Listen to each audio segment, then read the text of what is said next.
Hey everyone, experiencing lag in Roblox on your PS5 or PS4? High ping can ruin your gameplay, making it feel slow and unresponsive. Ping is the time it takes for data to travel between your console and Roblox's servers, measured in milliseconds.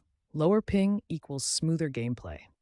As of 2025, with Roblox's network accelerator and advancements in console firmware, there are several ways to significantly improve your ping. We'll cover optimizing your DNS settings, using a wired internet connection, and selecting the best server region. Let's dive in. All right, let's get practical. First, for DNS settings, on your PS5 PS4, navigate to Settings, then Network, Settings, Advanced Settings, and DNS. Change your primary DNS to 1.11.1 from Cloudflare or 9.99.9 from Quad9. These are faster and more secure than your ISP's defaults. Next, for wired internet, use an Ethernet cable to connect your console directly to your router. This eliminates Wi-Fi interference.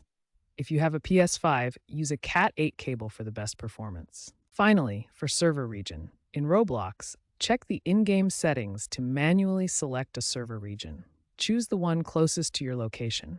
You can also use the Ping Checker app available on the PlayStation Store. By implementing these steps, you should notice a significant improvement in your Roblox ping.